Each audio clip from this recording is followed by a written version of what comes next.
Hello guys, do subscribe training programs, press the bell icon, never miss update. Politics of India, as well as on freedom of the press, human rights, Indian culture, and international affairs.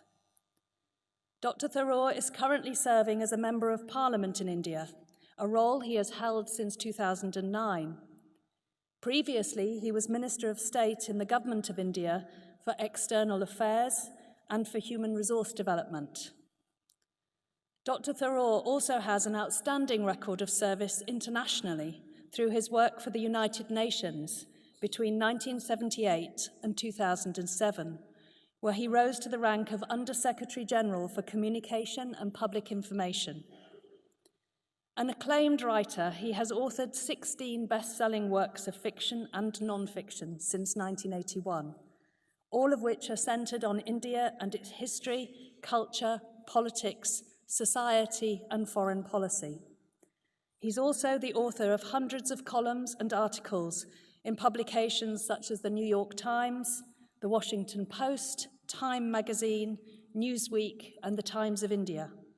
His is a strong, clear, and articulate voice, and his analysis and the debate more generally about a fraught period of history are at the heart of many of my colleagues' teaching programs in the social sciences here at Edinburgh. His talk today, Looking Back at the British Raj in India, will explore how the British Raj has shaped the narrative around India-UK relations. In his most recent monograph, Inglorious Empire, What the British Did to India, Dr. Tharoor provides a bold and incisive reassessment of colonialism. He stresses how important it is for us to reflect on history, and in his analysis, he draws out important lessons on how we might best move forward. Whether or not we agree with all of Dr. Tharoor's ideas, he's played an invaluable role in stimulating an important debate worldwide on post-colonial relations. Dr. Shashi Tharoor is one of those rare people who can be genuinely seen as a polymath. He has such outstanding credentials as a scholar, a politician, an international civil servant, a novelist, and so much more. It's a real honour and pleasure to welcome him to the lectern to deliver his talk today.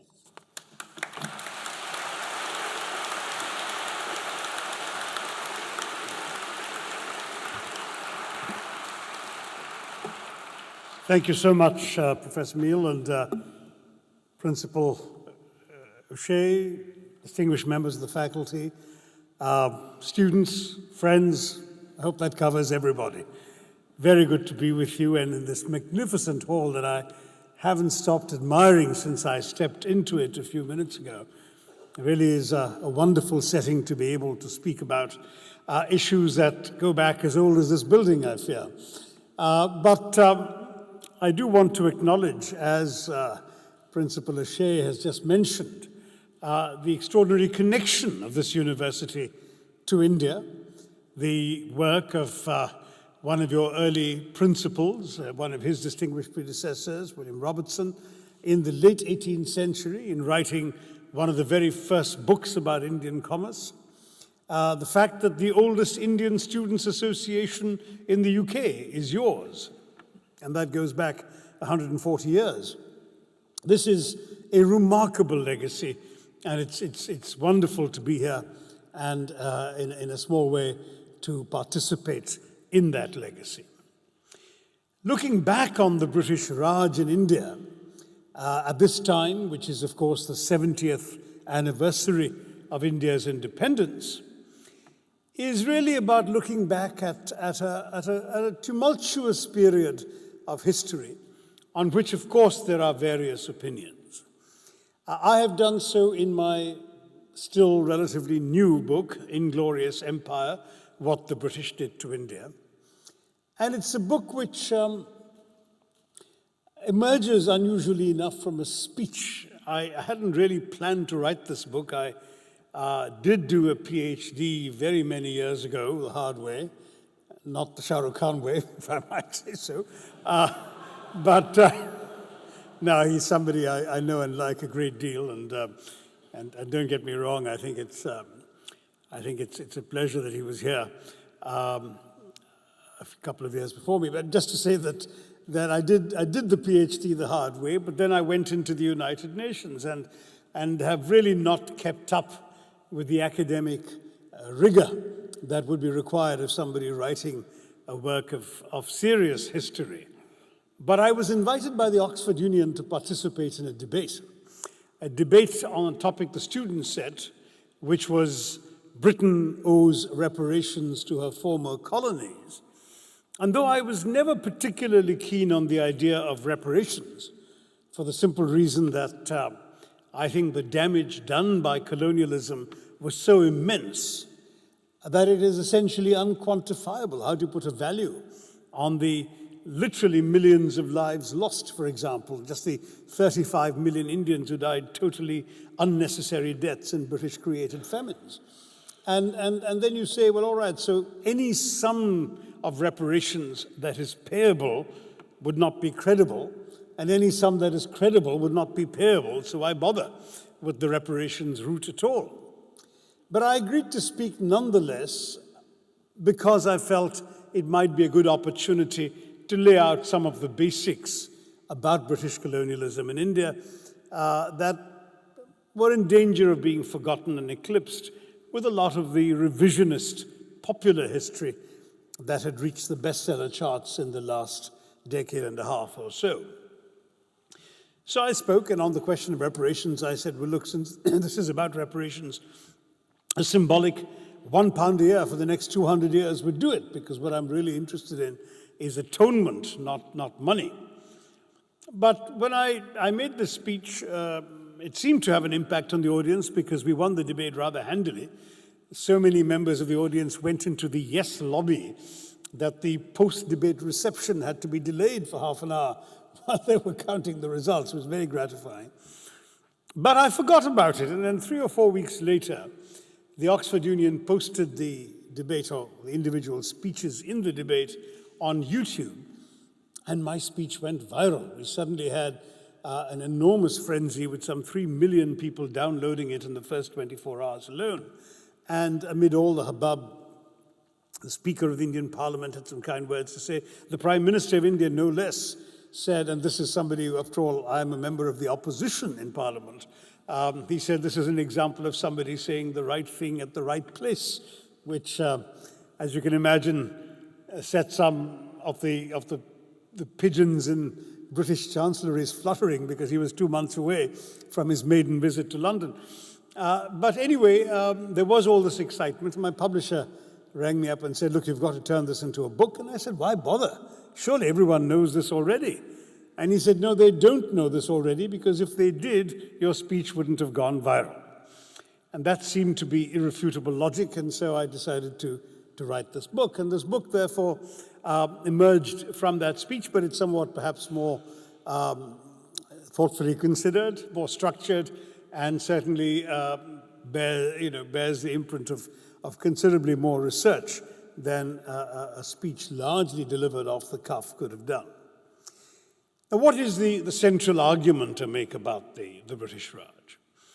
I state essentially that the British came to a country which was one of the richest countries in the world. In fact, in 1700, India was the single richest country in the world, with a GDP that accounted for 27% of global GDP. As late as 1800, India's GDP was 23% of global GDP. These are figures established by the famous, now late econometrician and historian Angus Maddison. And a society which was a fairly sophisticated and thriving society, the world's leading exporter of textiles for the preceding 2,000 years, major country in shipbuilding, in steelmaking, a complex society of merchants, artisans, bankers, many thriving cities, urban developments. It came to this country, and in 200 years of plunder, devastation, and loot, a Hindi word which the British took into their dictionaries as well as their habits, it reduced this country to a poster child for third world poverty. So that when the British left in 1947, this country was now not just poor, but 90% of its population was living below the poverty line. It left a country with a life expectancy of 27 and a literacy rate below 17%. So the story of these 200 years of devastation needed to be told and told whole, and that's what I've tried to do. But equally, I felt I had to take into account the various apologia for the empire that had been articulated by otherwise thoughtful historians like Professor Ferguson and others, more popular writers like Lawrence James and Andrew Roberts and so on, who argued that the British Empire was, in Neil Ferguson's memorable words, a jolly good thing with a capital J, capital G, and a capital T. And that it had laid the foundations for the globalization from which India was so greatly benefiting at the time that he was writing. So I decided, therefore, to take up the specific claims made for the benefits of empire and to refute them one by one. I can't obviously give you all of that in the time available to us. I'll try and give you a reasonably quick summary of the main points so that we can have an exchange in the Q&A to follow. And then if your curiosity is still not satisfied, do pick up the book, which I'll be signing at the end of the talk, and which has something like 30 pages of endnotes that point you to my sources for further clarification. So broadly, what did the British do? They came to this country, and the East India Company, which in its charter, by the way, explicitly was given by the British Queen the right to use force in pursuit of its economic aims, came to India, and the British have always had a great gift of timing. The Mughal Empire at that point was at its peak. There was a great deal of wealth about. The Emperor Aurangzeb in 1700 had revenues that exceeded those of all the crowned heads of Europe put together. His revenues alone were 10 times greater than those of Louis XIV in Versailles. That's how wealthy and opulent he was. But in the early 18th century, after Aurangzeb, the empire began to disintegrate. It took a couple of body blows from a pair of invasions, most famously or notoriously that of the Persian king Nadir Shah in 1713, who so completely looted and devastated the Mughal capital, Delhi, that it said that nobody in Persia had to pay any taxes for the next 3 years. So much were the riches that they had taken out of India. And this weakened Mughal Empire. The various governors of the provinces around the country had essentially then become, because of the central government's weakness, had become potentates, semi-independent rulers in their own right, which meant that the British, as they began to establish themselves by force of arms, never had to take on the entire might of India, but rather could sort of expand gradually by defeating one prince after another, one Nawab or Maharaja after another, and gradually spread the red stain of British rule across the subcontinent. This they did, and what they did essentially then was to proceed to deindustrialize this economy. I'll just give you a couple of examples. The textile industry was India's great triumph because going right back to the days of the Roman Empire, India was a world-renowned exporter of textiles, particularly fine cottons, muslins, gauzes, linens. And there are accounts by Pliny the Elder of debates in the Roman Senate in which senators decry that vast quantities of Roman gold were being sent off to India because of the taste of their womenfolk for these fine Indian cloths.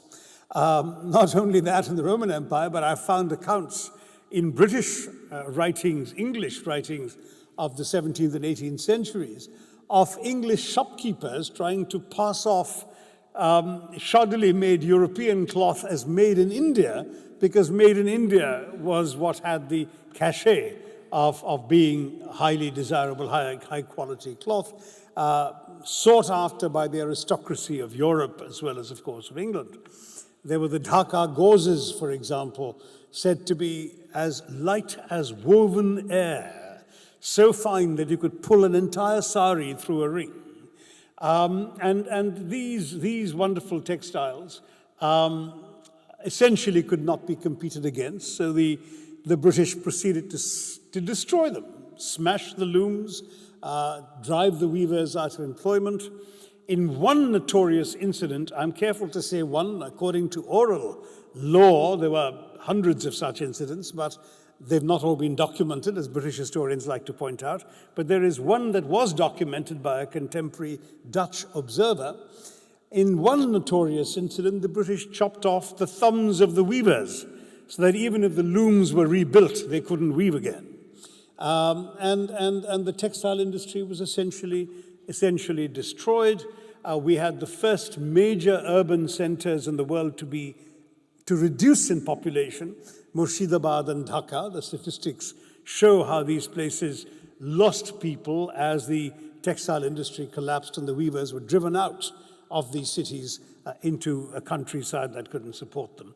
And of course, the British then imposed punitive duties and tariffs on the remaining cloth that Indians were exporting, essentially destroying the export industry. There were various other restrictions, including on shipping and so on, and lifted duties and tariffs, or since they controlled the ports, didn't have any duties and tariffs on British cloth coming into India, thereby acquiring a vast captive market through force majeure. That was the textile story in short. Shipbuilding, similar story. India had two major shipbuilding industries on the East Coast and the West. Indian wood, teak and mahogany in particular, were highly sought after, lasted much longer.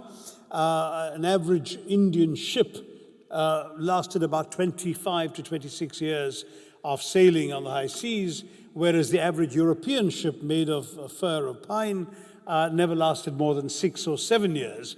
And the craftsmanship, I've made sure to quote British sources about the high quality of Indian craftsmanship.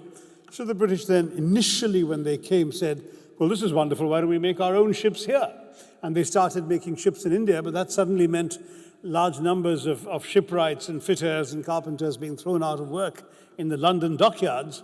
So the British Parliament promptly passed an act that forbade ships made in India from plying the lucrative trade routes across to England and in international waters. That pretty much killed the Indian shipbuilding industry. I'm giving you short summaries. There are somewhat lengthier versions of all of this in the book.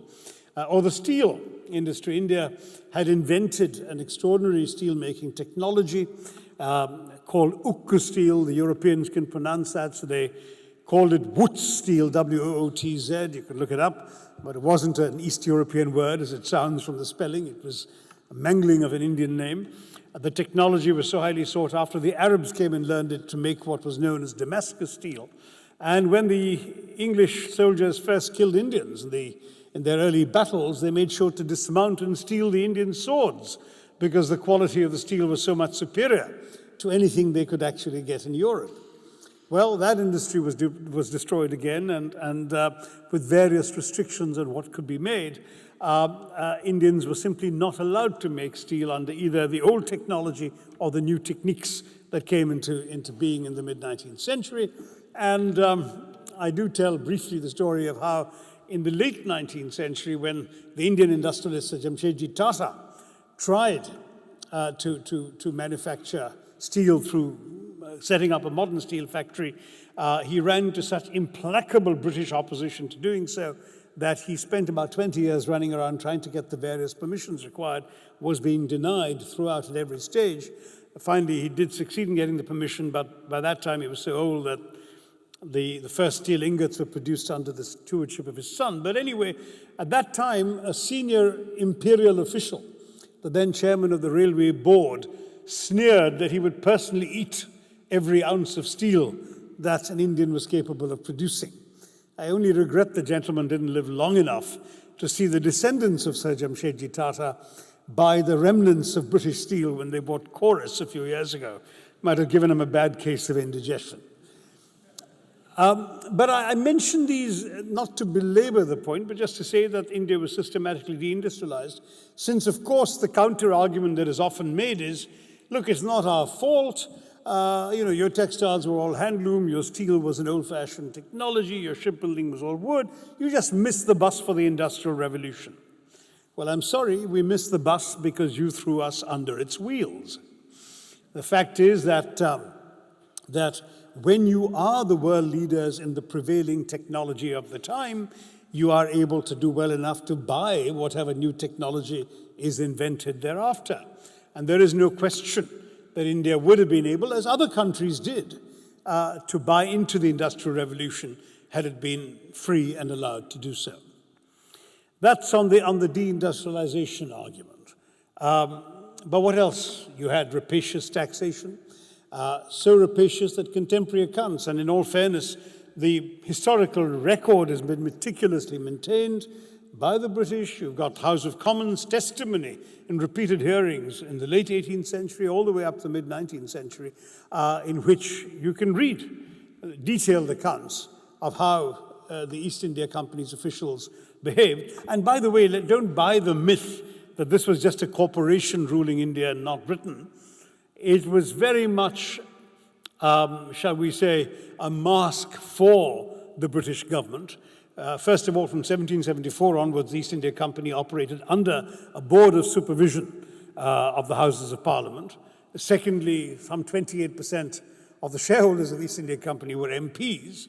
And thirdly, all the top officials were not only part of the British establishment, but were appointed with the knowledge and consent of the British government. So, for example, Lord Cornwallis, after surrendering to George Washington in Yorktown, was deployed to Bengal to be governor of Bengal. So there's no real distance between British colonial imperial governmental authority and the so-called corporate authority of the East India Company. It was British rule by in another form, or wearing another mask.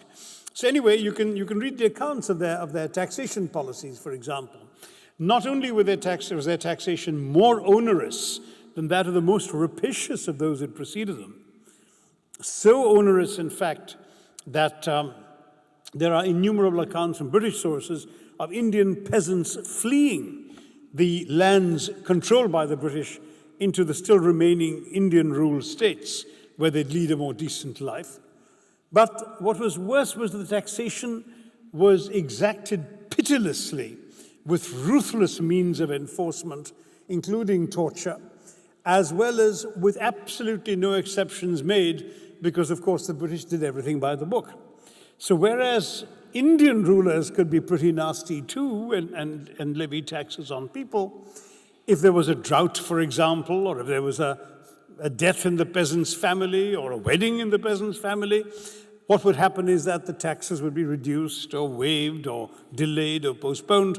That kind of flexibility was always implicit in Indian culture. There was no room for that kind of flexibility in British culture.